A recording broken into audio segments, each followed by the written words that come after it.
chase people down. And I think that's going to be a large part of the strategy for them. Like, Aggressive's going to go for treads here, so it's going to be pretty easy for YJ to be able to chase him down. And you favor the mobility over the HP just because C-Deck have so much burst damage. XZ's got level 5. How's our Clockwork doing? RTK, he's also come down to this bottom lane. Just throwing out some rockets for now. I guess because the Gyrocopter was doing so much in the jungle, they kind of free up that lane for RTK to get his level 6.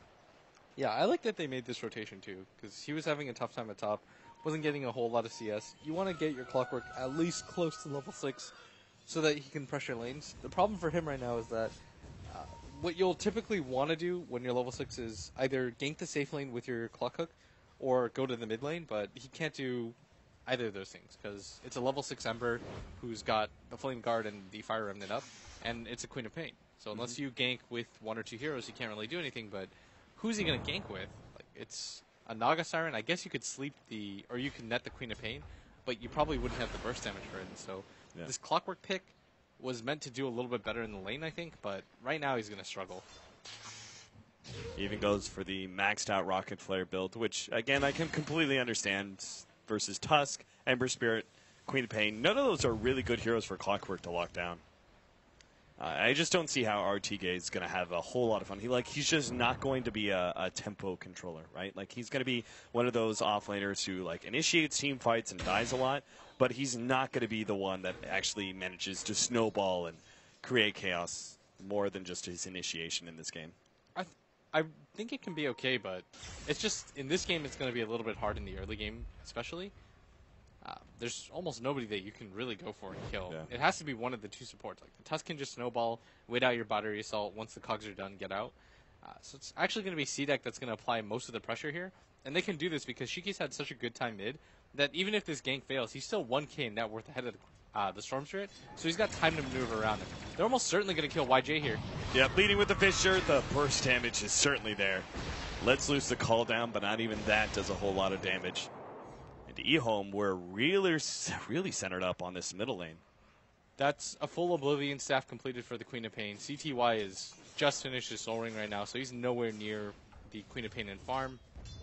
Especially when she picks up the highest, he was the highest net worth value hero on the enemy team. So the Queen of Pain has jumped up to a pretty decent lead. CTY is keeping up though in levels, which is important for a Storm, but when it comes to farm, if he decides to go for the Bloodstone route, he's going to struggle really hard. And Aggressive looks like... Oh, dear. Oh, he actually even steals the rune. CTY is going to be depressed over that one. Yeah, he just wanted to use his full battle. Aggressive's now going to make the jump on Alanim. Immediately, there goes the mirror images. Now the hookshot actually managed to snag Q. That should be a free kill. C-Deck are mounting a response with their Ember Spirit, but there's just too many heroes grouped up from eHome. So C-Deck, I feel we're playing very confidently against eHome. Like, they got that pick off in bottom lane. The laning phase in general just seems to be going really well for them. But they maybe just stumbled a bit too aggressively. Too aggressively. That was not intended. Memes, but I think that if you're C-Deck, you're still doing okay. Like, the only people that you know that they can kill for sure are the Lina and the Earthshaker. Right? Oh, yeah. Like, your cores are so unopposed to this game. That's kind of the problem with eHome's lineup, is that C-Deck have so much mobility, and this Ember Spear pick actually works out really well because you can dodge pretty much everything. The only thing that you're really going to struggle with is if the Storm decides to go for an Orchid, which he won't, because he's already just so far behind the Queen of Pain, right? Queen of Pain jumping in, trying to fight against Shiki. Has to ball lightning away. Will dodge this Shadow Strike. So at least forces something there. But yeah, 100% no Orchid simply because he's too far behind. So yeah, he would never get there in time for it to actually matter, because the Ember can then just go for a Manta style. Yeah. Once he sees that you go for it, you're not going to not have your Oblivion stuff on you. It just adds so much damage. So he sees you going for that. He knows that there's no other hero on the map that can pressure him. So you can get that at a reasonable time, and then your Storm is pretty much useless, because then Queen of Pain can tech to a different item. Like, she can just go for a Yule Scepter. Okay. If you go for that. Whereas it's much less efficient for the Storm to go for a Yule Scepter. It just doesn't help him enough.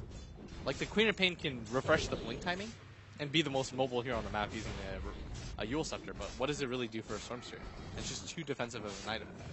So you go for the Bloodstone, and it's like a lose-lose situation, but at least you can Suicide if she goes on you and has to burst everything on you. Right. Hopefully prevent this Queen of Pain from snowballing a bit too much. Though she's already level 10, and we'll have that second Oblivion staff coming in soon. RTK, they're going to try and blow him up. Nice Cogs that pushes back. The Winter's Curse is there to control Aggressive, but TP out. He's going to be pulled in by CTY. Not really worth it there for C-Deck. Once again, they try and get aggressive in the middle lane and try and, force some sort of kill or something. And eHome just like immediately showcase, hey, we've got 4+ heroes here. Yeah, and he had Magic 6 charges at the same time. He had enough HP to survive through that. And, that really wasn't worth it. And that could have gone a lot worse for C-Deck if they weren't careful. Like the Ember Sphere committed every single one of his Fire Remnants to be able to get that kill. Yeah. Like, he had zero way out of that. He was out of mana. You can't commit that hard to it, especially when you don't have either of the supports to back you up. Like, maybe if the Earthshaker's there with the Fissure right after, potentially you survive. But the way that went, you were 100% dead. Drums is being picked up for our Gyrocopter alongside the phase boots. A ton of movement speed for this carry. Very aggressive build is what we're seeing. With this build, do you go into the BKB immediately and just look to dominate the early to mid game? I think you still go for the SNY. Okay. There's... I'm trying to think right now. Actually, if you have drums, probably BKB first is better. Yeah, I feel like when you go drums, going SNY as well is just maybe too much all-in. Yeah. On the early mid game, you have just too many small stat items.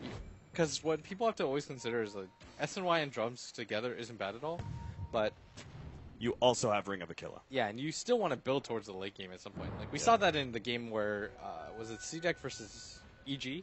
I still liked how C-Deck built their heroes. I think the bigger issue there was just that AUIA destroyed them and their confidence, but the way that their heroes built, I think, was the correct idea. You don't have to all-in commit to the early game like that. Like, Ring of Aquila is really expensive. It's like 1,000 gold, drums is 1,800, so you spend 2,800 gold on an item that you don't want to keep. Yeah. C-Deck done with trying to maybe get a pick off in middle and take that tier 1 tower there, are now going to center up at bottom lane instead. They are getting to a point. Ember Spirit has a Ring of Aquila. I don't think he needs to go drums at this point in time. You could probably just go straight for Battle Fury. Yeah. Especially with the way that C-Deck are looking really good for the laning phase. Can probably just afford to sit back and continue to play a bit of a farm game against eHome. The only way C-Deck kills Aggressive is if what just happened before happens again. Right. Where he uses all 3 Fire Remnants. Like, as long as he has one defensive, one placed, they would have to Winter's Curse and blow everything on him at the same time. And you can't really do that anymore because the Queen of Pain now has a Orchid. So the beginning of the Queen of Pain's dominance. Move around, kill Gyrocop. I mean, she could kill actually anybody she wants to at this point. Like, there's no core that really feels tanky enough to survive. Maybe Gyro. Maybe. If she has her ult, I think she can kill pretty much anybody. As long as the Gyro doesn't get the Rocket Barrage off first. So it feels like there would be a lot more incentive for eHome to stay grouped up. I think so, but at the same time, you realize you can't deal with those heroes. You have to split up and farm and try to get ahead in other ways, right? Right. But they're so afraid right now. I think they are aware that the smoke is happening. Yeah, they did have a jungle ward. Yeah, C-Deck want to take this fight, but eHome, this probably isn't a terrible fight for them if they can get in position. A lot of it's going to come down to the positioning of the Winter Wyvern, and if DDC can make really good use of the Cold Embrace and the Winter's Curse. Like, interestingly enough, he's gone for the Max Splitter Blast build, which I think is pretty unique, right? A lot of people value the Arctic Burn very highly. I think it's about a 50-50 split, especially if you're able to get like the early 2 levels in Arctic Burn, just the slight increase in range. I feel actually makes a very big difference on the Winter Wyvern, ganking very early on. Yeah. But I would also say, like, eHome, the Splinter Blast is the best thing to be able to deal with pushes, right? Because it's just so spammable, great damage, very, very long range. So maybe they're a bit afraid that C-Deck are going to try and take advantage of the early net worth lead that they have to push towers, even though they really don't have a net worth lead at all. C-Deck have actually, over the last course of 5 minutes. They actually kind of dropped their 1,500 gold lead. Gyrocopter farms really quickly. Yeah. So does Storm. They're just more efficient farmers than Queen of Pain and Ember Spirit. Because the Queen of Pain with this Orchid build, it's not the best farming build. Like, you want to get kills with it as much as you can, and they're not able to do so. And at the same time, CTY's only jungling, and he's actually switching back to the Orchid. I like this. Yeah. He realizes that his team is probably going to have to fight at some point, because they have no other ways to kill CTY without, or CTY has no ways to kill them without an Orchid of his own. Because he rolls in, and then what? You get Orchid or stunned up, and you can't really kill anybody? Yeah. Like, you need some lockdown. At the same time, he's also been able to, like, sit back and farm up enough where he's gotten that chunk of gold where he's like, okay, now I can't go for that. RTK is picked up by Shiki. Quick little kill there with the Orchids. I think that's really the first one that Shiki's managed to get. But in the end, it's still an offlaner. You haven't gotten the important cores on the side of eHome. And YJ is actually about to finish up his BKB. So between the Orchid completing for the Storm Spirit, BKB on the Gyrocopter, and then this maxed out Splinter Blast build, I'm not sure C-Deck can actually force any fight. Like, if they do, it's got to be early. It seems, again, especially with their sit-back, farm-up Battle Fury build on the Ember Spirit and not going for the drums, it just seems like C-Deck really want to play for more of a later mid-game. I would agree. The Storm's just finished his Orchid, too. And he's actually got a lot of farm now, and he's kind of almost caught up to the Queen of Pain. Like, he's 1k behind, but it's not too big of a difference, because if a Storm initiates on the Queen of Pain, you're guaranteed to kill. Whereas the reverse is true as well, but it's so much less easier. So. Much less so, right? The Storm can blow his combo faster than you can respond and kill you. Like, because he can jump on you and disable you to start with, right? Like, this is what I'm worried about right part. now. Like, he's going to find CT or Shiki here, and oh man, that might have given a kill. Still, they